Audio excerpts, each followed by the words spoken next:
এবার পাওয়ার লিফটিং এ জেলার নাম উজ্জ্বল করল মহারুদ্র ব্যায়ামাগারের প্রতিযোগীরা, যা ঘিরে উৎসাহ মেদিনীপুর জেলা জুড়ে।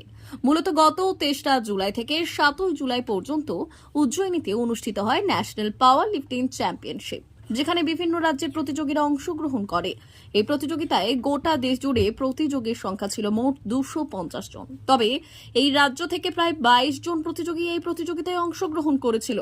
মেদিনীপুর প্রথিতযশা ক্লাব মহারুদ্র ব্যায়ামাগারের থেকে পুরুষ মহিলা মিলিয়ে 7 জন প্রতিযোগী অংশগ্রহণ করে এই প্রতিযোগিতায়। যদিও এই চ্যাম্পিয়নশিপে শেষ পর্যন্ত মহারুদ্র ক্লাবের 7 প্রতিযোগী বিজিত হন এবং তারা পান 7টি গোল্ড, যা জেলার এক অনন্য নজির। এই 7 প্রতিযোগী হল 44 কেজিতে রিয়া দাস, 62 কেজিতে সঞ্জীব দাস, জুনিয়র 62তে শোভন দেব সাঁতরা, 69 কেজিতে চন্দন কর্মকার, 85 কেজিতে ধ্রুব দাস, 94 কেজিতে ময়ূক ভট্টাচার্য, 105 কেজিতে আদিত্য বিশ্বাস। তারা ফিরে আসার পর এদিন তাদের ক্লাব থেকে সম্বর্ধনা জানানোর এক অনুষ্ঠানের আয়োজন করা হয়, যেখানে উপস্থিত হয়েছিলেন মেদিনীপুর পৌরসভার চেয়ারম্যান সৌমেন খান, ক্লাব সভাপতি মলয় রথ, সহ সভাপতি অর্জুন কুণ্ডু, শান্তিকুমার দত্ত, ক্লাব সম্পাদক সৌম্য সরকার, কোচ নবেন্দু সেন সহ অন্যান্যরা। এদিন একে একে 7 জন গোল্ড মেডেল পাওয়া চ্যাম্পিয়নদের সম্বর্ধিত করেন উপস্থিত অতিথিবৃন্দ।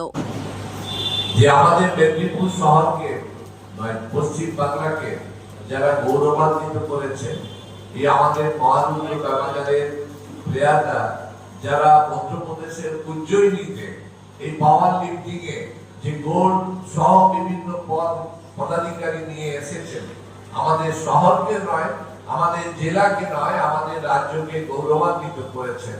তাদেরকে ধন্যবাদ জানাই।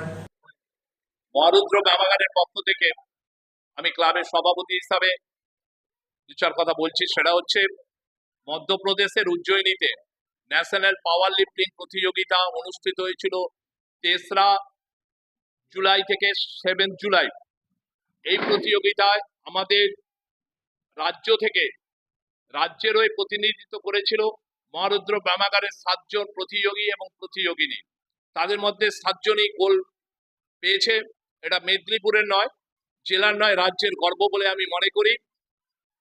এরা মহারুদ্র ক্লাবের প্রত্যেকেই সদস্য এবং সদস্যা। এরা মহারুদ্র ক্লাবে অনুশীলন করে। আগামী দিনে এরা আরো অনেক বড় বড় প্রতিযোগিতায় অংশগ্রহণ করবে বলে আমার দৃঢ় বিশ্বাস। আমি ডি নিউজ, মেদিনীপুর।